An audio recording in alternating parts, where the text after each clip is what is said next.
এই মিডিয়ার জগৎগুলো এমন, এই জগতের মধ্যেই একটা দল খুব সক্রিয় হয়ে কাজ করতেছে। এরা নিজেদেরকে বলে আহলে কোরআন। নিজেদেরকে কি বলে? আহলে কোরআন। নিজেদেরকে এরা বলে কোরআনওয়ালা। এদের দাবিটা কি? এদের দাবি হইল যে হাদিস মানা যাবে না। কি করা যাবে না? শুধু কোরআন মানতে হবে।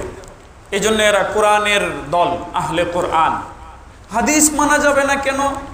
এর জন্য এরা চটকদার কথা বলে। আমার ভাইয়েরা এর আগে বলে নেই, এই যে এই কথাটা যে হাদিসের ভান্ডার মানা যাবে না, এই কথাটা কুফুরি কথা। কেউ যদি এই কথা বলে যে রসুল করিম সাল্লাল্লাহু আলাইহি ওয়াসাল্লামের হাদিস আমরা মানব না, আমরা শুধু কোরআন মানব, সে বিনা বাক্যে কাফের। সে কি বলেন? বিনা বাক্যে কাফের। পুরা হুজ্জিয়তে হাদিস, হাদিসের প্রামাণিকতা, হাদিস যে দলিল ইসলামের, এটাকে কেউ যদি অস্বীকার করে তাহলে ইসলামের পুরো ভিত্তি অস্বীকার করলো। ওলামায়ে কেরাম এদের নাম দিয়েছেন মুনকিরিনে হাদিস, মানে হাদিস অস্বীকারী দল। এরা হাদিস অস্বীকার করে। এরা বলে আমরা শুধু কোরআন মানবো, আমরা হাদিস মানবো না। হাদিসগুলো নাকি ওলামায়ে কেরামের বানানো, হাদিসগুলো নাকি মানুষের বানানো, আর হাদিস দিয়া নাকি মানুষের জীবনযাপনকে কঠিন করে দেওয়া হয়েছে। কারণ হাদিস অনুযায়ী পর্দা করতে হয়, হাদিসের ভিতরে আরো বিস্তারিত ব্যাখ্যা, নামাজগুলো এমনি পড়তে হয়, ওইভাবে পড়তে হয়। এই জন্য এরা হাদিস মানবে না। এই লোকগুলা বাংলাদেশও ভালো অ্যাক্টিভ, এবং এদের প্রচুর সংখ্যা, প্রচুর এত বেশি সংখ্যা আপনারা কল্পনা করতে পারবেন না যে এরকম ধরনের লোকের অনুসারীও আছে। অসংখ্য লোক আছে, হাজার লাখ হইতেছে এদের সংখ্যা। এরা মনে করে এবং এরা প্রচার করে যে ইসলাম মানতে হইলে বা ইসলাম মানতে হইলে শুধু কোরআন মানতে হবে, হাদিস মানা যাবে না। এর একটা চটকদার যুক্তি শোনায়, বলে যে কোরআন মাজিদকে আল্লাহ হেফাজতের জিম্মাদারি নিছেন। কোরআন মাজিদকে কি নিছেন? হেফাজতের জিম্মাদারি নিয়েছেন। এই জন্য কোরআন মাজিদের লক্ষ লক্ষ কোটি অসংখ্য অগণিত হাফেজ হয়। এই জন্য কোরআন মাজিদে হেফাজত আছে। কোরআন মাজিদের একটা নুক্তা গোপন করা যায় না, কথা সত্য। কোরআন মাজিদের হেফাজতের আল্লাহ জিম্মাদারি নিয়েছেন। তেরা বলে এই কারণেই তো কোরআন মাজিদের ভিতরে সহি কোরআন, দঈফ কোরআন, জাল কোরআন, শাজ কোরআন, মুআদল কোরআন, এরপরে আজিজ কোরআন, হাসান কোরআন, মুরসাল কোরআন, মুনকাতে কোরআন, এরকম কোরআনের ভিতরে ভাগ নাই। কিন্তু হাদিসের জিম্মাদারি আল্লাহ নেন নাই। এই জন্য হাদিসের ভিতরে সহি হাদিস আছে, দঈফ হাদিস আছে, জাল হাদিস আছে, আল হাদিস আছে, মুরসাল হাদিস আছে, মুনকাতে হাদিস আছে, বিচ্ছিন্ন হাদিস আছে, বিভিন্ন আছে। কথাটা বাহ্যিকভাবে চটকদার, আসলেও তো কোরআন মাজিদের ভিতরে কি সহি কোরআন আর দঈফ কোরআন আছে? আপনারা শুনেছেন না দঈফ হাদিস আছে? দঈফ হাদিস মানে দুর্বল হাদিস। হাদিসের মধ্যে নাকি কিছু দুর্বল আছে। এরপরে হাদিসের মধ্যে কিছু সূত্র বিচ্ছিন্ন হাদিস আছে, হাদিসের মধ্যে কিছু মুরসাল হাদিস আছে, মুনকাতে হাদিস আছে, শাজ হাদিস আছে, বিরল হাদিস আছে, মানে ও অনেক রকমের প্রকার আছে। কিন্তু কোরআনের মধ্যে তো কোনো প্রকার নেই। কোরআনের তো প্রকার একটাই। কোরআনের একেবারে শুরু থেকে নিয়ে শেষ পর্যন্ত পুরোটাই তো সহি। কোরআনে কোনো দঈফ আছে? কোনো দুর্বল আছে? কোনো সূত্র বিচ্ছিন্ন কিছু আছে? নাই। কথাটা কেমন চটকদার দেখেন, যে আল্লাহ কোরআন হেফাজতের জিম্মাদারি নিচ্ছেন, এই জন্য তো এর মধ্যে তো প্রকার নাই। কিন্তু হাদিস হেফাজতের জিম্মাদারি নেন না, এই জন্য তো হাদিসের মধ্যে এত প্রকার আছে। তো তোমরা হাদিস মানবা কেন? এই হাদিসগুলো হুজুররা একসাথে বৈশা, যেটা মন মতন সেইটারে কইছে সহি, যেটা মন মতন ওইটারে কইছে দঈফ। তো এগুলো এদের বানানো কিছু। আমার ভাইরা ওদের চটকদার যুক্তির কথাটা বুঝলেন? অথচ কোরআন মাজিদে আল্লাহ তাআলা ইরশাদ করেন, ওমা ইয়ানতিকু আনিল হাওয়া। এই যে নবী, তিনি তার প্রবৃত্তি থেকে, তার মন থেকে তিনি নিজে কিচ্ছু বলেন না। তিনি নিজ থেকে কিছু বলেন না। তিনি নিজ থেকে কি করেন না? ইন হুয়া ইল্লা ওয়াহয়ুন ইউহা। তবে তিনি যা বলেন তোমাদেরকে দ্বীনের বিষয়ে, এই সব কিছু মূলত তার কাছে ওহী পাঠানো হয়, সেটা তিনি বলেন। সুবহানাল্লাহ কোন? এই জন্য উলামায়ে কেরাম বলেন ওহী হলো দুই প্রকার। ওহী কয় প্রকার? দুই প্রকার। একটা হলো আল ওয়াহয়ু আল মাতলু। আল ওয়াহয়ু আল মাতলু মানে ওহিয়ে মাতলু বলে। ওহিয়ে মাতলু একটু সহজে বলতে গেলে বলবো ওহিয়ে মাতলু। আর ওহিয়ে গায়রে মাতলু। ওহিয়ে গায়রে মাতলু। ওহিয়ে মাতলু মানে হলো তেলাওয়াত করা হয় যেই ওহি, কোরআন মাজিদ তেলাওয়াত করা হয়, নামাজে তেলাওয়াত করা হয়, তাহাজ্জুদে তেলাওয়াত করা হয়, বাইরে তেলাওয়াত করা হয়, এটা হলো ওহিয়ে মাতলু। আর হাদিসগুলো হইল এটাও ওহি, হাদিসগুলো ওহি, কিন্তু সেটা ওহিয়ে মাতলু না, সেটা হলো ওহিয়ে গায়রে মাতলু। মানে সেটা তেলাওয়াত করে নামাজ পড়লে নামাজ হবে না, কিন্তু সেটাও ওহি। তো আল্লাহ তাআলা যেহেতু এই কোরআন মাজিদ হেফাজতের জিম্মাদারি নিয়েছেন, আর রসুল করিম সাল্লাল্লাহু আলাইহি ওয়াসাল্লামের পুরো জীবন, রসুল করিম সাল্লাল্লাহু আলাইহি ওয়াসাল্লামের সমস্ত কথাবার্তা এই কোরআন মাজিদের ব্যাখ্যা ছিল। তো আল্লাহ তাআলা যদি কোরআন মাজিদ হেফাজত করেন, কোরআন মাজিদের অর্থ ব্যাখ্যা যদি হেফাজত না করেন, তাহলে কোরআন মাজিদ হেফাজত হইব কেমনে? এই জন্যই তো কোরআন মাজিদ দিয়েই তো সব বাতিল ফেরকা দলিল দেয়, সমস্ত বাতিল কোরআন মাজিদ দিয়েই তো দলিল দেয়। যারা যেই দলেই আছে সকলে কোরআন মাজিদ দিয়ে দিয়ে দলিল দেয় না। এখন কার কথাকে আমরা সত্য ধরে নিব? রাসূল সাল্লাল্লাহু আলাইহি ওয়াসাল্লামের হাদিসের সাথে যারটা মিলবে তারটা আমরা ধরে নিব। তা আল্লাহ তাআলা যে কোরআন মাজিদ হেফাজতের জিম্মাদারি নিয়েছেন, এর মধ্যেই হাদিস হেফাজতের জিম্মাদারিও এসে গেছে। وبعد فأعوذ بالله من الشيطان الرجيم بسم الله الرحمن الرحيم ربنا وبعث فيهم رسولا منهم يتلو عليهم آياتك ويعلمهم الكتاب والحكمة ويزكيهم إنك أنت العزيز الحكيم ومن يرغب عن ملة إبراهيم إلا من سفه نفسه ولقد اصطفيناه في الدنيا وإنه في الآخرة لمن الصالحين آمنت بالله صدق الله مولانا العظيم درود الشريف اللهم صل على سيدنا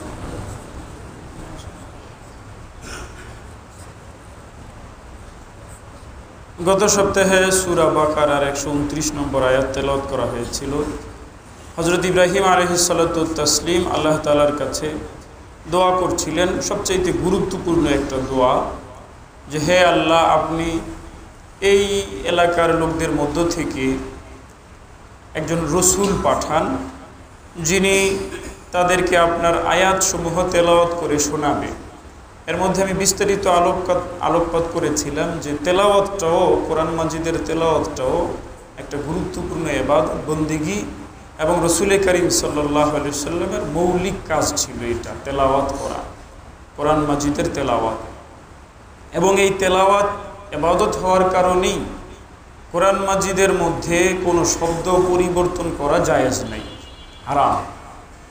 অনেক সময় এমন হয় যে একটা কথা এই শব্দ দিয়ে বলা যায়, আবার শব্দ একটু কম বেশি করে অন্যভাবেও বলা যায়, কিন্তু এটা করার অনুমতি নেই। কোরআন মাজিদের শব্দ ঠিক ঠিক রাখতে হবে।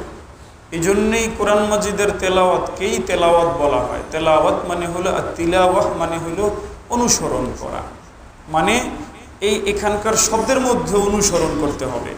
যেই শব্দটা নাজিল হয়েছে ওই শব্দটাই রাখতে হবে। এই শব্দের অর্থ দেয় আরও অনেক শব্দ হইতে পারে, এমন সব ভাষায় এরকম শব্দ থাকে যে একাধিক শব্দ একটা অর্থ দেয়, ঠিক আছে? মানে এই শব্দটা এই অর্থ দেয়, ওই শব্দটা এই অর্থ দেয়, এরকম হয়। কিন্তু এমন শব্দ এখানে ব্যবহার করার অনুমতি নাই। যেই শব্দটা নাজিল হয়েছে ওই শব্দটাই রাখতে হবে। এই জন্য কোরআন মাজিদের তেলাওয়াতকে তেলাওয়াত বলা হয়। কিন্তু অপরাপর কথাবার্তা, অপরাপর কিতাব, হাদিস, সেগুলোর মধ্যে সাহাবায়ে কেরাম বর্ণনাকারীরা ব্যাপকভাবে অর্থ বর্ণনা করতেন। মানে শব্দ পুঙ্খানুপুঙ্খ আগের জনে যা বলছেন সেটা রাখা জরুরি না, কথাটা হইলেই হইল। ঠিক আছে আমার ভাইয়েরা? কথা এই রাসূল করিম সাল্লাল্লাহু আলাইহি ওয়াসাল্লামের দ্বিতীয় কাজ ইব্রাহিম আলাইহিস সালাম যেটা উল্লেখ করেছেন সেটা হলো কিতাব এবং হিকমত শিক্ষা দেওয়া।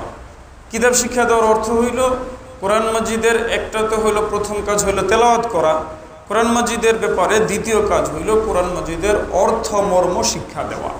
এটা রাসূল করিম সাল্লাল্লাহু আলাইহি ওয়াসাল্লামের দ্বিতীয় কাজ ছিল, যে তিনি কোরআন মাজিদের অর্থ মর্ম শিক্ষা দিবেন।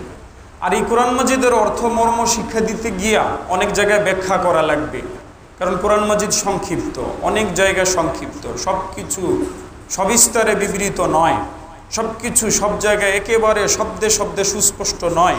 তো সেগুলার ব্যাখ্যা রাসূল করিম সাল্লাল্লাহু আলাইহি ওয়াসাল্লাম করেছেন।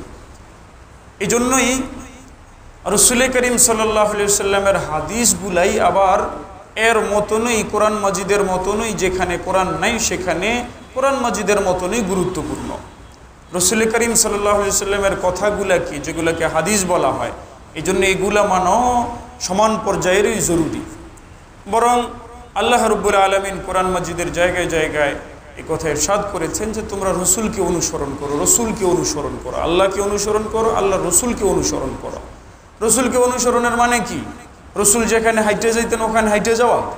রসুলকে অনুসরণের মতলব হইল রসুল সাল্লাল্লাহু আলাইহি সাল্লাম যা বলেছেন সেটা অনুসরণ করা। আমার ভাইয়েরা, এই কথাটা এখন আবার এইভাবে বলতে হচ্ছে কেন? এর কারণ হইল বর্তমান যেহেতু আধুনিক জামানা এবং মিডিয়ার জামানা, এই জামানায় কারো যদি ৩,০০০ টাকার একটা স্মার্টফোন থাকে আর যদি 10 টাকার ইন্টারনেট থাকে, তাহলে সেও একটা কিছু বলতে পারে, সেও একটা কিছু লিখতে পারে, এটা তামাম পৃথিবী ছড়াইতে পারে। আর যে যত শয়তানি করতে পারবে, গালাগালি করতে পারবে, নোংরামি করতে পারবে, ভৌতবাজি করতে পারবে, বিতর্কিত কিছু বলতে পারবে, সে তত তাড়াতাড়ি প্রসিদ্ধ হয়ে যায়, পরিচিত হয়ে যায়। হইতে পারে এই লোকটা একেবারে খারাপ পর্যায়ের লোক, ব্যক্তিত্বহীন লোক, চরিত্র নষ্ট লোক, কিন্তু কিছু একটা বলেছে, কিছু একটা আজব কিছু একটা করেছে, বা কাউকে একটু বেশি গালাগালি করেছে, বিশ্রী ভাষায় গালাগালি করেছে, তো সেই প্রসিদ্ধ হয়ে যায়, তাকেই সবাই অনুসরণ করতে থাকে ওই ইয়ার মধ্যে আর কি, মিডিয়ার মধ্যে। এটারে ফলো বলে, ফলো কি বলে? ফলো। ওটার মধ্যে এমন গুদা দিলে ফলোয়িং হয়, ওই পরে সে যা করবে সব কিছু এরা দেখতে পারবে, তামাম দুনিয়া থেকে দেখতে পারবে। তো এই জমানায়, এ কারণেই এই জমানায় একটা খারাপ লোকেরও অনেক ভক্ত আছে। একটা খারাপ লোক, একটা ছেলের নাম হিরো আলম। নাম কি? হিরো আলম। মানে একই, মানে সে নিজেই নিজের নাম রাখছে এটা নাকি অন্যেরা রাখছে আমার কিছু বুঝে আসে না। কারণ হিরো বলতে সাধারণত বোঝানো হয় খুব স্মার্ট, খুব সুন্দর টন্দর হবে। তো এটা যেমন কালা, এমন মানে হ্যাংলা পাতলা, এমন গাল গোল লাগানো, মানে মনে হয় সে 25 ঘন্টার ভিতরে 26 ঘন্টায় গাঞ্জা খায়, এরকম একটা আকৃতি। কিন্তু এরও ব্যাপক মানে প্রসিদ্ধি, হাজার হাজার লক্ষ লক্ষ লোকের অনুসারী, মানে ফলোয়ার। দেখছেন নি কি আজব এক ঘটনা ঘটছে? তো তারও অনেকগুলা ভক্ত আছে, তারও অনেকগুলা মুরিদান আছে, তারও অনেক অনুসারী আছে, এরকম বহু।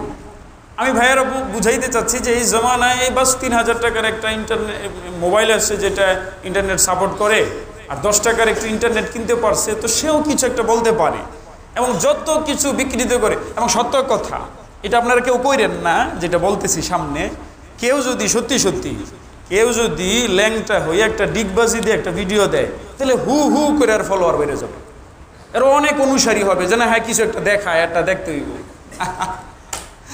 অথচ সে কি দেখায়? ও ল্যাংটা হইয়া দেখায়।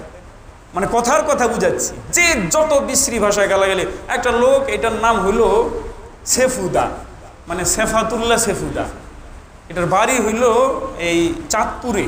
বুড়া, একবারে বুড়া হয়ে গেছে, মনে হয় 80-90 বছর বয়স। হ্যাঁ, দাঁতও নাই। আল্লাহ আকবার, আল্লাহ তাআলা মাফ করেন। এর মুখে মানে এটা কি কথা বলে না, গু বাইর হয়, কিছু বোঝা যায় না। মানে এত অশ্লীল ভাষায় আপনাদের মাথায় যে গালিটা ধরবে না, যে এ গালিও এমন হইতে পারে, সেইটাও সে দেয়, বুঝছেন নি? তো এরও অসংখ্য অনুসারী। হ্যাঁ, কিছু একটা বললে সবাই মিলে ওইটা দেখতেছে, লাইভ করতেছে, লাভ দিতেছে, মানে ভালোবাসার চিহ্ন দিতেছে। কি আজীব অবস্থা! আমার ভাইয়েরা, এই কথাগুলো বুঝাইলাম, এটা যে একটা নর্দমা, এই মিডিয়ার জগৎটা যে একটা নর্দমা, এটা বোঝানোর জন্য। নর্দমার মধ্যে যেমন কীট পতঙ্গের অভাব নাই, খারাপ জিনিসপত্রের অভাব নাই, কিলবিল কিলবিল করতে থাকে। নর্দমা দেখছেন তো আশা করি জীবনে, ঠিক না? রসমালাইয়ের মতন নর্দমা দেখছেন? এই নর্দমার মধ্যে কীট পতঙ্গ, এরপরে পোকা, এরপরে মাছি ভনভন ভনভন করতে থাকে না? এমন নেই, এই মিডিয়ার জগৎগুলো এমন নেই। এই জগতের মধ্যেই একটা দল খুব সক্রিয় হয়ে কাজ করতেছে। এরা নিজেদেরকে বলে আহলে কোরআন। নিজেদেরকে কি বলে? আহলে কোরআন। যে একটা দল যেমন আছে আহলে হাদিস, যদিও আহলে হাদিস ওই দলটা, এদের কিছু গুমরাহি আছে, কিন্তু এরা মুসলিম, বরং অনেক ক্ষেত্রে এরা ভালো কাজও করে। এদেরও অনেক দিনই কাজ আছে, অনেক দিনের কাজ আছে, কিন্তু এদের কিছু জিনিস খুবই জঘন্য, খুবই খারাপ। কিন্তু এরা অমুসলিম না, এরা আমাদের মুসলমানদেরই একটা অংশ, আমাদের মুসলমানদেরই একটা দল, সম্পদ। এদের এই ফিতনাগুলো, এই খারাপ কাজগুলো যদি এরা বন্ধ করে দিত, একটা বিশাল কাজ হইতে পারত। কিন্তু আহলে কোরআন আমি নাম বোঝানোর জন্য বলছি। তারা যেমন আহলে হাদিস নাম ধারণ করেছে, আরেকটা দল এরা নাম ধারণ করেছে আহলে কোরআন। নিজেদেরকে এরা বলে কোরআনওয়ালা। এদের দাবিটা কি? এদের দাবি হইল যে হাদিস মানা যাবে না। কি করা যাবে না? শুধু কোরআন মানতে হবে। এই জন্য এরা কোরআনের দল, আহলে কোরআন। হাদিস মানা যাবে না কেন? এর জন্য এরা চটকদার কথা বলে। আমার ভাইয়েরা এর আগে বলে নেই, এই যে এই কথাটা যে হাদিসের ভান্ডার মানা যাবে না, এই কথাটা কুফুরি কথা। কেউ যদি এই কথা বলে যে রসুল করিম সাল্লাল্লাহু আলাইহি ওয়াসাল্লামের হাদিস আমরা মানব না, আমরা শুধু কোরআন মানব, সে বিনা বাক্যে কাফের। সে কি বলেন? বিনা বাক্যে কাফের। পুরা হুজ্জিয়তে হাদিস, হাদিসের প্রামাণিকতা, হাদিস যে দলিল ইসলামের, এটাকে কেউ যদি অস্বীকার করে তাহলে ইসলামের পুরো ভিত্তি অস্বীকার করলো। কথার কথা, এই যে কোরআন মাজিদ, এর মধ্যে ইসলামের যাবতীয় বিধানের পুঙ্খ বিবরণ তো নেই। কথার কথা এখানে আসে, কোরআন মাজিদের মধ্যে আসে আকিমুস সালাহ, সালাত কায়েম করো। সালাতটা মানে কি? সালাতটা কি জিনিস? কথার কথা, যদি রসুল করিম সাল্লাল্লাহু আলাইহি ওয়াসাল্লামের, ধরেন আমরা রসুল করিম সাল্লাল্লাহু আলাইহি ওয়াসাল্লামের কোনো হাদিস নিলাম না। রসুল করিম সাল্লাল্লাহু আলাইহি ওয়াসাল্লামের হাদিস কাকে বলে? তার কথা, কাজ এবং সমর্থনকে। এই তিনটা জিনিস আমরা নিলাম না। তো আমরা নিলাম কি? শুধু কোরআন। তো কোরআনে আছে তোমরা সালাত কায়েম করো, সালাত প্রতিষ্ঠা করো। সালাত মানে এটা কি? এটা কি আমরা বুঝি? এখান থেকে কিছুই বোঝা যায় না। হ্যাঁ, এই একটা কাজ করা যাইতে পারে যে একটা আরবি অভিধান আমরা খুলে বসবো, ডিকশনারি, আরবি ডিকশনারি। তো আরবি ডিকশনারি যখন খুলবেন তখন দেখবেন সালাতের কয়েকটা অর্থ লেখা আছে। সালাতের একটা অর্থ লেখা আছে তাহরিকুস সলবাইন। সলবুন মানে হইল নিতম্ব। সলবুন মানে কি? কোমরের নিচের অংশ আর কি। তো তাহরিকুস সলবাইন মানে সালাতের একটা অর্থ হইল দুই নিতম্ব নাড়া দেওয়া। তো এখন আপনি অভিধান খুলেছেন যে সালাত প্রতিষ্ঠা করতে আল্লাহ বলছেন, তো আমি তো সালাতের অর্থ বুঝি না। আর রসুল করিম সাল্লাল্লাহু আলাইহি ওয়াসাল্লামের কথা, কাজ, সমর্থন তো নেওয়া যাবে না ওদের কথা মোতাবেক। এই বিষয়টা বুঝাচ্ছি। তো ওগুলো বাদ দেন, ওগুলো আপাতত আমরা এই জায়গায় রেখে দিই। তো আমি সালাত কায়েম করব। সালাত কায়েম করবো কিভাবে? অভিধান খুলে দেখলাম সালাত মানে হইল দুই নিতম্ব নাড়াচাড়া দেওয়া। তো এবার যখন জোহরের আজান দিবে তখন একটা ড্যান্স দিবে। কি করবে? মানে এটাই তো অর্থ। যখন জোহরের আজান দিবে তখন এমন করে একটা নাড়া দিয়ে বলবো আমার জোহর নামাজ আদায় হইল। এরপরে যখন আসরের আজান দিবে তখন আবার একটা ড্যান্স দিয়ে বলতে হবে না? চিন্তা করছেন উম্মতকে কোথায় নিয়ে যেতে চায় এরা? আচ্ছা, এই অর্থটা নিবে না, তো কোন অর্থ নিবে? ওখানে দেখা যায় অভিধানের ভিতরে সালাতের আর একটা অর্থ আছে। সালাতের আরেকটা অর্থ হলো দোয়া। সালাতের আরেকটা অর্থ কি? দোয়া, দোয়া করা। তো জোহরের আজান দিছে, ব্যক্তি আল্লাহ ব্যবসাটা বেশি ভালো যাইতেছে না, খুব চাঁদা টাদা নিতেছে, আল্লাহ কি জানি হয়, দেশেরও পরিস্থিতি ভালো না, মাঝে মাঝে শুনি ব্যাংক দেউলিয়া হয়ে যায়, মাঝে মাঝে শুনি ব্যাংক এই নাকি টাকা খেয়ে লাইছে, আল্লাহ কি জানি কি হয়, দয়া করে একটু ব্যবসাটা ভালো করে দেন, এটা সেটা করে দেন। এবার কই তো যা ঠিক আছে, আমিন বিরহমাতিকে ইয়া আরহামার রাহিমিন, কি হয়ে গেছে? জোহরের সালাত হয়ে গেছে। আসরের সময় আবার আরেকবার দোয়া করে বলতো আসরের সালাত হয়ে গেছে। আমার ভাইয়েরা, সালাতের আরেকটা অর্থ হইল রহমত চাওয়া বা রহমত, রহমত বর্ষণ করা বা রহমত চাওয়া, রহমতের দোয়া করা। তো এগুলা কি সালাতের অর্থ? মানে কি এগুলো সালাত হবে? এখন এখানেই তো আমাদের রসুল করিম সাল্লাল্লাহু আলাইহি ওয়াসাল্লামের ব্যক্তিত্ব লাগে। না হয় যদি এমন হইতো যে তুমি রসুল করিম সাল্লাল্লাহু আলাইহি ওয়াসাল্লামের কথা, কাজ, তার সমর্থন তোমার দরকার নাই, তোমার শুধু কোরআন মাজিদই যথেষ্ট, তাহলে তো আল্লাহ তাআলা শুধু কোরআন মাজিদ নাজিল করলেই পারতেন। শুধু কোরআন মাজিদ নাজিল হইতো। ও এরা আরবি ভাষা বুঝে না? কে বলছে এরা আরবি ভাষা বুঝে না? আরবের মানুষ তো আরবি এই পরিমাণ বুঝতো, আমি মনে হয় গত সপ্তাহে বলেছি যে তৎকালীন জাহিলি যুগের মানুষেরা আরবিতে এই পরিমাণ পারদর্শী ছিল, বরং আরবি উচ্চাঙ্গ সাহিত্যে এই পরিমাণ এরা উন্নীত ছিল, এদের কবিতা সমগ্র এখনো পর্যন্ত বাজারে পাওয়া যায়। উচ্চাঙ্গের কবিতা, এরা কবিতা লিখত, এরা কবি ছিল। এদের ভিতরে ভাষা সাহিত্যের খুব উৎকর্ষ ছিল। বরং এই কথাও সম্ভবত বলেছে কিনা যে আল্লাহ তাআলা যেই রসুলকে যেই জমানায় পাঠাইছেন, যেই নবীকে যেই জমানায় পাঠাইছেন, ওই জমানার সবচাইতে প্রাবল্য মণ্ডিত যে বিষয় হইতো, সবচাইতে বেশি বিষয় যেগুলা, সেসব বিষয়ে পারদর্শী করে নবী রসুলকে পাঠানো হইতো। তো এই হজরত, উদাহরণস্বরূপ হজরত মুসা আলাইহিস সালাতু ওয়াত তাসলিমের জমানায় জাদুর খুব প্রাচুর্য ছিল, জাদুর খুব প্রাবল্য ছিল, প্রচুর জাদুর চর্চা হইতো, মানুষ ওই জাদুর কারণে আকর্ষিত হইতো। আল্লাহ তাআলা হযরত মূসা আলা নবিয়িনা আলাইহিস সালাতু তাসলিমকে এমন মুজিজা দিয়েছেন যেটা জাদুর মতন, এমন অলৌকিক, জাদুর মতন অলৌকিক। তেরা অলৌকিক দেখে এদিকে এসেছে। ওই যে আপনারা শুনেছেন হযরত মূসা আলাইহিস সালাতু তাসলিমের লাঠি ছিল, কোরআন মাজিদে আছে, এটা ছাইড়ে দিলে সাপ হয়ে যাইতো, আর জাদুকররা সাপ বানাইছিল। হযরত মূসা আলাইহিস সালামের এক লাঠির হিসাবে সবগুলো রেখায় ফেলাইছে, সুবহানাল্লাহ। ওই মজমার সবাই মুসলমান হয়ে গেছে। এরকমই রাসূল করিম সাল্লাল্লাহু আলাইহি ওয়াসাল্লামের জামানায়ও একটা জিনিসের প্রাবল্য ছিল, সেটা হলো ভাষা সাহিত্যের প্রাবল্য, আরবি ভাষা সাহিত্যের প্রাবল্য। কবিতা লিখতে পারতো, কবিতা লিখে লিখে কাবা ঘরে টানায় দিয়ে আসতো কার কবিতা সেরা, এটা এরা প্রমাণ করতে চাইতো। ওখানে রচনা লিখে লিখে টানায় দিয়ে আসতো। এই কারণে আল্লাহ তাআলা মুহাম্মদুর রাসূলুল্লাহ সাল্লাল্লাহু আলাইহি ওয়াসাল্লামকে যে কোরআন মাজিদ দিয়েছেন, এই কোরআন মাজিদের যেই বৈশিষ্ট্য আছে, মুজিজা আছে, এর ভিতরে গুরুত্বপূর্ণ একটা মুজিজা হলো ভাষা ও সাহিত্য। আপনি কোরআন মাজিদ যদি আরবি আপনারা মোটামুটিও বুঝতেন, পড়ে দেখতেন কি সুন্দর, প্রত্যেকটা লাইনের শেষে গিয়ে মিল আছে, কি সুন্দর, সুবহানাল্লাহ। প্রত্যেকটা লাইনের শেষে শেষে কি মিল, যত শুনেন কোনোদিন ক্লান্তি আসে? আচ্ছা বলেন তো, সূরা ফাতিহা একটা জীবনে আপনারা কম শুনছেন? বারবার বারবার বারবার শুনেন, কিন্তু এরপরও কেমন মজা লাগে না, সুবহানাল্লাহ। এর মুখে একরকম লাগে, তার মুখে আরেক রকম লাগে, তার মুখে আরেক রকম লাগে, সুন্দরই সুন্দর লাগে। কিন্তু একটা কবিতা আপনি বহুবার পড়ে শুনে দেখেন, আর ভালো লাগবে না, আর মজাই লাগবে না। আমার ভাইয়েরা, এইভাবে আল্লাহ তাআলা মুজিজা দিতেন। তো রাসূল করিম সাল্লাল্লাহু আলাইহি ওয়াসাল্লামকে না পাঠায়ও যদি আল্লাহ তাআলা আরবের অধিবাসীকে শুধু কোরআন মাজিদ দিয়ে দিতেন, তাহলে এরা তো পড়তে পারতো। কিন্তু না, রসুল পাঠাইছেন, রসুল পাঠায় তাকে অনুসরণ করতে বলেছেন। এরপরে আল্লাহ তাআলা ঘোষণা করেছেন, মান আতাআর রাসূলা ফাকাদ আতা আল্লাহ। কেউ যদি রসুলের অনুসরণ করেছে তাহলে সে আল্লাহরই অনুসরণ করলো, সুবহানাল্লাহ। কোন? কারণ রাসূল করিম সাল্লাল্লাহু আলাইহি ওয়াসাল্লাম তো আল্লাহর কথাই বলতেন। এজন্য এটা খুব গুরুত্বপূর্ণ একটা বিষয় যে রাসূল করিম সাল্লাল্লাহু আলাইহি ওয়াসাল্লামের অনুসরণ এবং তার হাদিস, তার মুখ নিঃসৃত পবিত্র বাণী, রাসূল করিম সাল্লাল্লাহু আলাইহি ওয়াসাল্লামের কাজের বিবরণ, রাসূল করিম সাল্লাল্লাহু আলাইহি ওয়াসাল্লামের সমর্থনের বিবরণ, যেগুলাকে হাদিস বলা হয়, এগুলা ছাড়াই দ্বীন ইসলাম পুরাই হবে না। এবার হাদিস যখন আপনি পড়বেন তখন সেখানে দেখবেন যে সালাতের যে শাব্দিক অর্থ আছে কোমর দুলানো, সালাতের যে শাব্দিক অর্থ আছে দোয়া করা, এগুলো কোনোটাই উদ্দেশ্য না আকিমুস সালাহ বলে। আল্লাহ তাআলা এখানে আকিমুস সালাহ বলে ওই দুইটার কোনোটাই করতে বলেন নাই। কি করতে বলেছেন? নির্দিষ্ট এক প্রকারের কাজ করতে বলেছেন, যার জন্য ওযু করতে হবে। ওযু কাকে বলা হয়?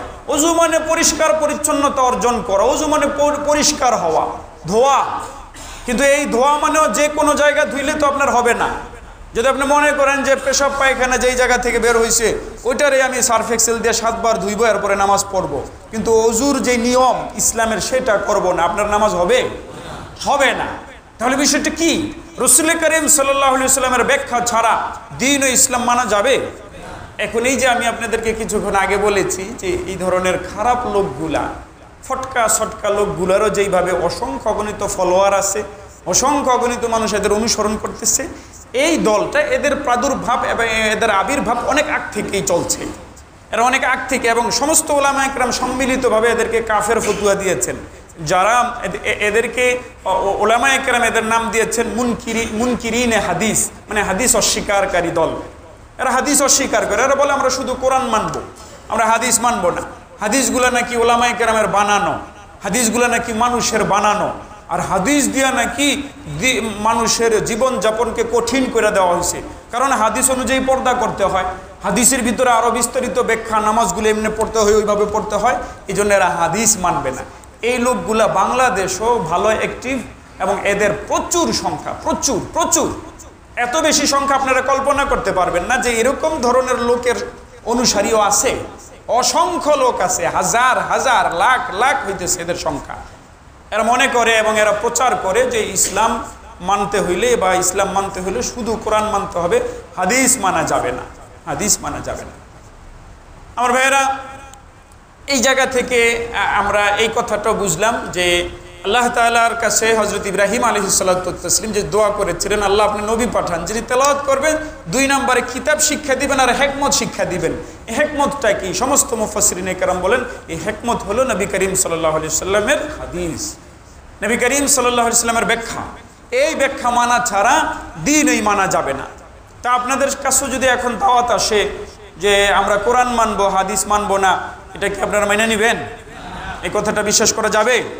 এই বিশ্বাসটা ইমানি বিশ্বাস না কুফুরি বিশ্বাস? আচ্ছা, এদের একটা চটকদার যুক্তি শোনায়, এই প্রসঙ্গটা শেষ করি। আর একটা চটকদার যুক্তি শোনায়, বলে যে কোরআন মাজিদকে আল্লাহ হেফাজতের জিম্মাদারি নিছেন। কোরআন মাজিদকে কি নিছেন?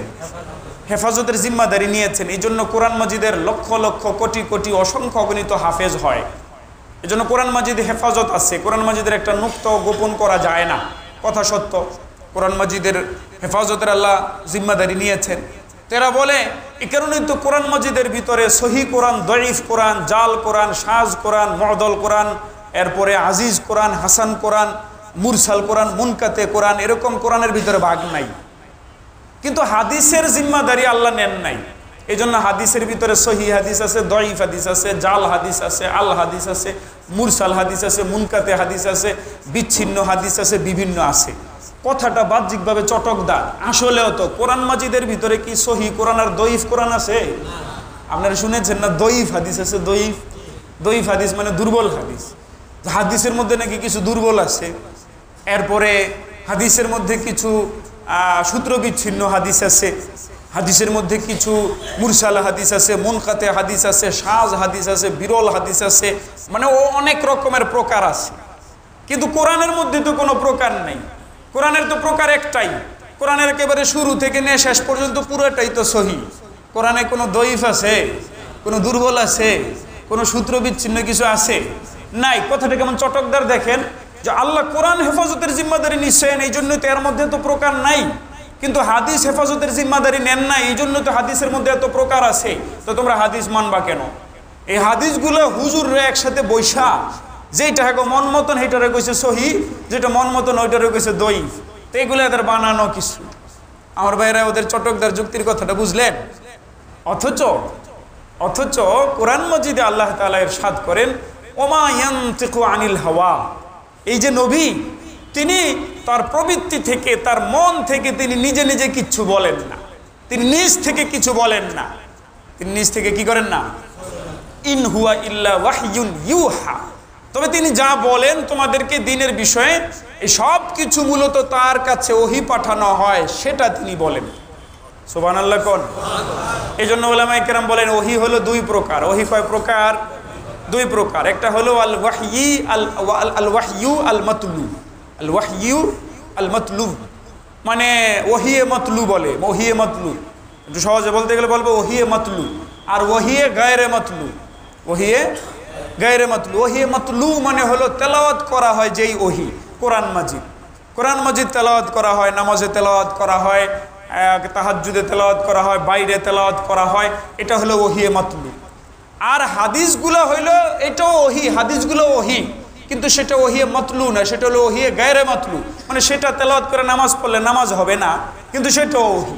তো আল্লাহ তাআলা যেহেতু এই কোরআন মাজিদ হেফাজতের জিম্মাদারি নিয়েছেন, আর রসুল করিম সাল্লাল্লাহু আলাইহি সাল্লামের পুরো জীবন, রসুল করিম সাল্লাল্লাহু আলাইহি সাল্লামের সমস্ত কথাবার্তা এই কোরআন মাজিদেরই ব্যাখ্যা ছিল। তো আল্লাহ তাআলা যদি কোরআন মাজিদ হেফাজত করেন, কোরআন মাজিদের অর্থ ব্যাখ্যা যদি হেফাজত না করেন, তাহলে কোরআন মাজিদ হেফাজত হইব কেমনে? এই জন্য তো কোরআন মাজিদ দিয়েই তো সব বাতিল ফেরকা দলিল দেয়। সমস্ত বাতিল কোরআন মাজিদ দিয়েই তো দলিল দেয়।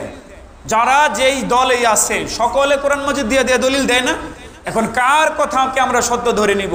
রাসূল সাল্লাল্লাহু আলাইহি সাল্লামের হাদিসের সাথে যারটা মিলবে তারটা আমরা ধরে নিব। তা আল্লাহ তাআলা যে কোরআন মাজিদ হেফাজতের জিম্মাদারি নিয়েছেন, এর মধ্যেই হাদিস হেফাজতের জিম্মাদারিও এসে গেছে। এই হিসাবেই হাদিসের বর্ণনাকারীদের কেউ যদি, একজন লোকও যদি মিথ্যুক ছিল, তার কথা ধরা পড়ে গেছে। আমার ভাইয়ারে যে কিছুক্ষণ আগে বললাম হাদিসের মধ্যে কিছু জাল হাদিস আছে, হাদিসের মধ্যে কিছু দুর্বল হাদিস আছে। মানে দুর্বল হাদিস, হাদিস মানে তো জানি নবীজির কথা কাজ সমর্থন। তো দুর্বল হাদিস মানে হলো নবীজির দুর্বল কথা, নবীজির দুর্বল কাজ, নবীজির দুর্বল সমর্থন। আচ্ছা, নবীজির কোনো কথা কি দুর্বল হইতে পারে? তাহলে ঘটনাটা কি? ঘটনা হলো হাদিস মূলত দুর্বল হয় না। দুর্বল হইল হাদিসটা তো নবীজি 1500 বছর আগে প্রায় বলেছেন, আমরা তো সরাসরি শুনি নাই। আমরা শুনেছি কিভাবে? নবীজির থেকে সাহাবীরা হাদিস শুনে তারা সামনে বর্ণনা করেছেন, তারা আবার সামনে বর্ণনা করে, তারা আবার সামনে বর্ণনা করেছেন, বর্ণনা করে করে এসেছে। মানে যেই কথা কাজ আমি নিজে থেকে শুনি নাই, দেখি নাই, সেটা আমার কাছে বর্ণিত হয়, মাঝখানে বর্ণনাকারী থাকে, এই বর্ণনাকারীরা যদি নির্ভরযোগ্য হয় তখন আমরা বুঝতে পারি কথাটা সত্য, ওই ঘটনাটা ঘটছে। আর যদি বর্ণনাকারী মাঝখানে নির্ভরযোগ্য না হয়, আমাদের সন্দেহ দেখা দেয় যে না, কথাটা মনে হয় এমন নাও হইতে পারে। কথার কথা, আজকে আপনারা এখানে যারা আছেন ম্যাক্সিমাম ওই যাত্রাবাড়ি থেকে আসেন নাই, আমি কিছুক্ষণ আগে যাত্রাবাড়ি থেকে এসেছি। কথার কথা, যাত্রাবাড়ি চৌরাস্তায় কিছু একটা ঘটছে, এটা আমি এসে আপনাদেরকে শোনাইলাম, আপনারা খবরটা পাইলেন, সরাসরি দেখেন নাই, ঠিক না?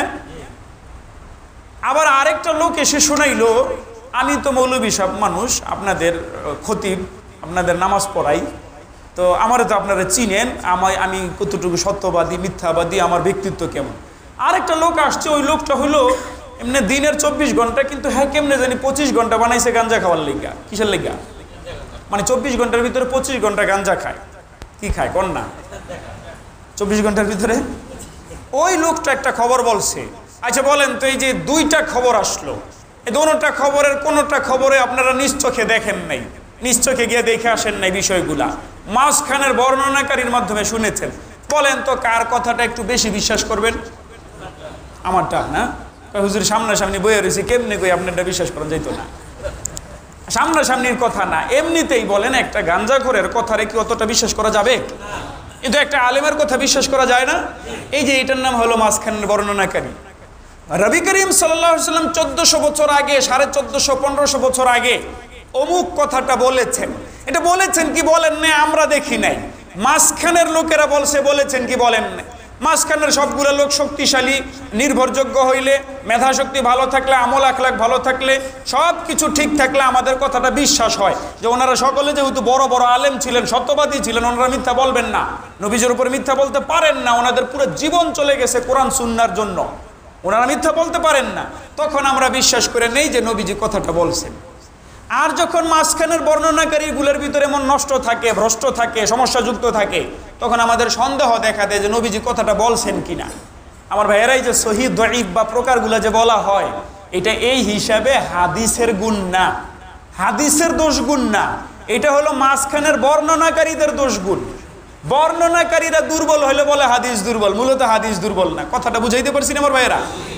তো মাঝখানের এই বর্ণনাকারী যারা যারা ছিল, আপনি দুনিয়াতে আর কোনো দিন পাবেন না, দুনিয়ায় আর কোনো ধর্ম পাবেন না, যেই ধর্মগ্রন্থের এবং যেই ধর্মগ্রন্থের নবীর, যেই ধর্মের নবীর এক একটা কথাকে কে কে বর্ণনা করেছেন, প্রত্যেকের বাপের নাম, দাদার নাম, বংশ, গোষ্ঠী, কোন জমানার মানুষ ছিল, তার ব্যাপারে তার জামানার 10 জন মানুষে কি বলছে, অমুকে কি বলছে, তমুকে কি বলছে, আপনি কোনো দিনে পাবেন না।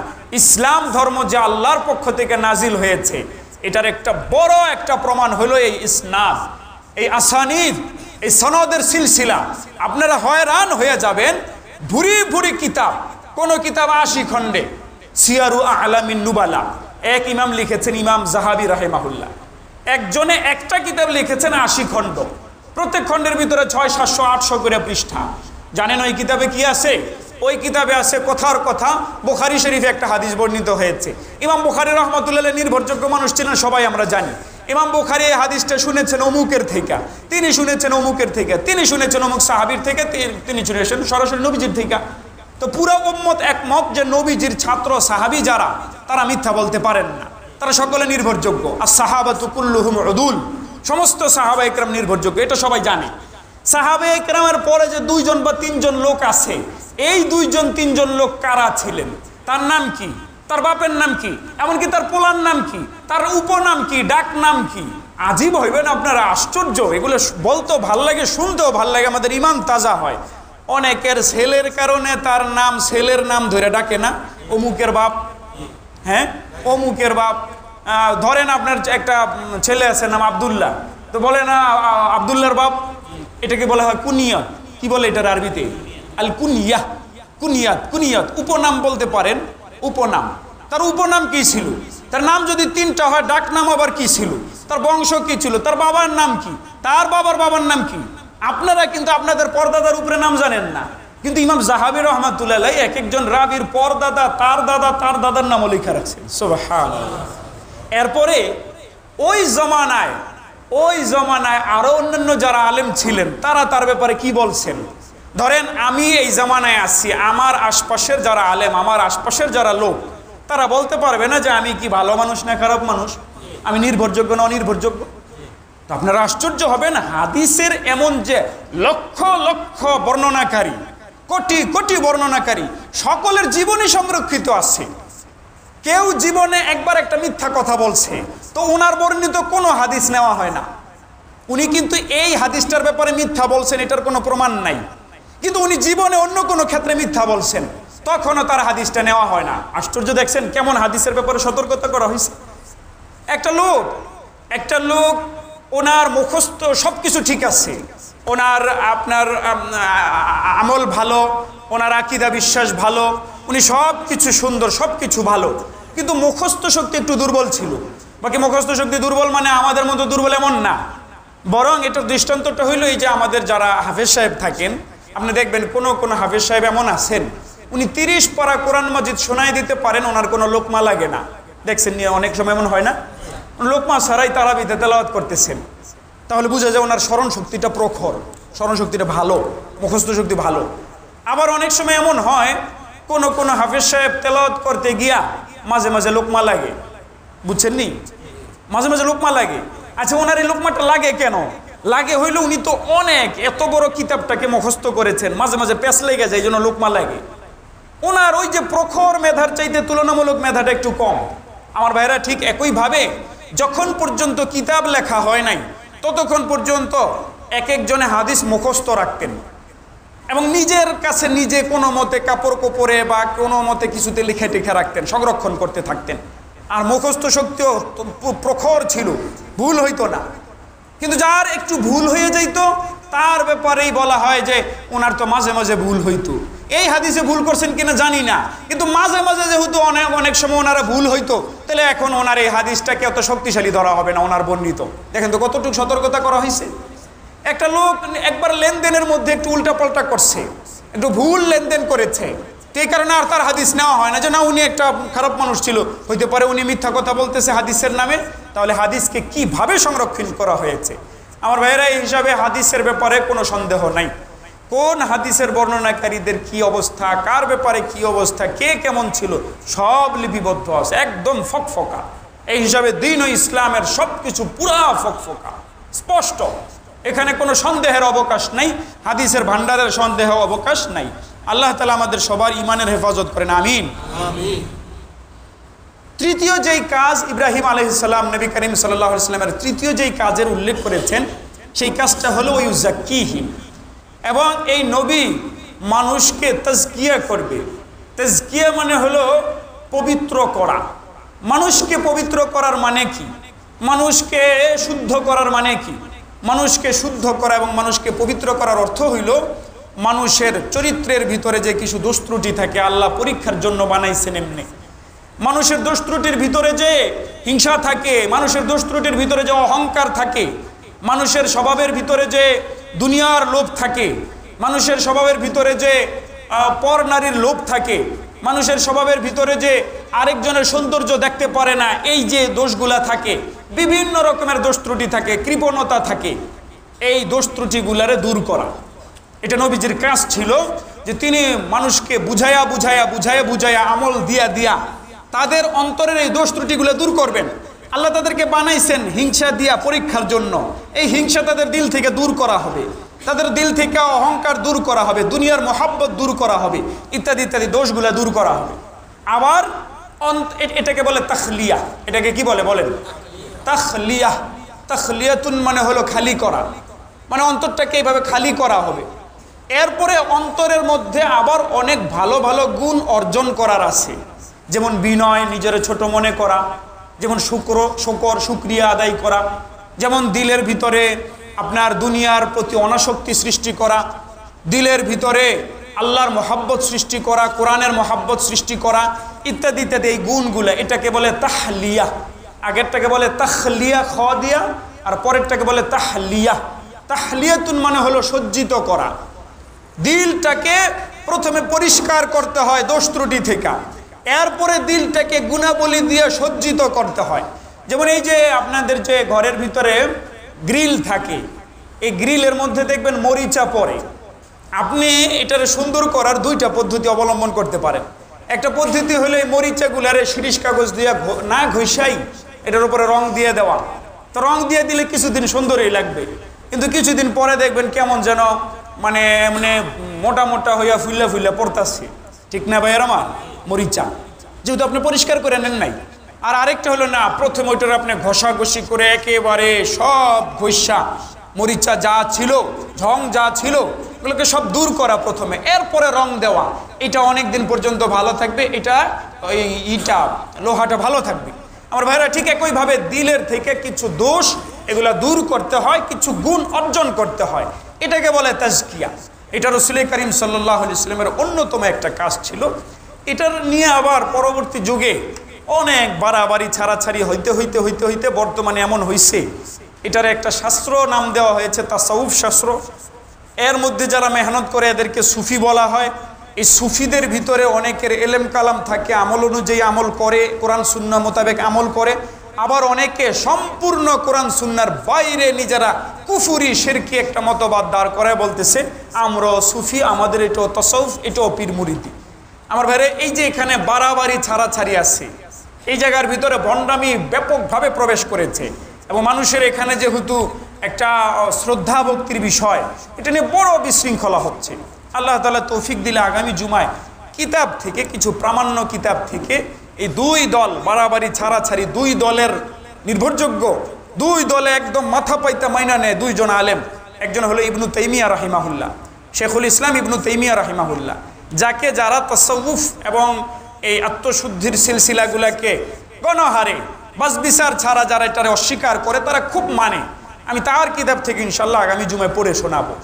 আবার আরেকজন ইমাম আছেন, ইমাম শাহ ওলিউল্লাহ মুহাদ্দিস দেহলভী রহমাতুল্লাহ আলাইহি, ওনাকে আবার এই যে যারা পীর মুরিদির নামে শিরক বেদাতের আখড়া বানায় নিছে, কোরআন সুন্নাহর কোনো ধার ধারতেছে না, সম্পূর্ণ মন গড়া ভাবে কোন একটা তরিকা আবিষ্কার করেছে, এরা আবার শাহ ওলিউল্লাহ মুহাদ্দিস দেহলভী রহমাতুল্লাহ আলাইহিকে খুব মানে।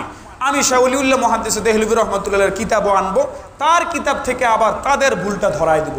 মাঝখানে হলো সহি মত, কোরআন সুন্নাহ অনুযায়ী, কোরআন সুন্নাহর শিক্ষা অনুযায়ী নিজের অন্তরের দোষগুলাকে দূর করা, গুণগুলাকে অর্জন করা, এটাকে বলে তাজকিয়াতুন নফস। নবীজি সাল্লাল্লাহু আলাইহি ওয়াসাল্লামের আগমনের অন্যতম একটা উদ্দেশ্য ছিল এটা। আল্লাহ তাআলা আমাদের সবাইকে বুঝার তৌফিক দান করেন, আমিন। সাল্লাল্লাহু তাআলা আলা খাইরি খালকিহি মুহাম্মদ ওয়া আলিহি ওয়া সাহবিহি আজমাইন।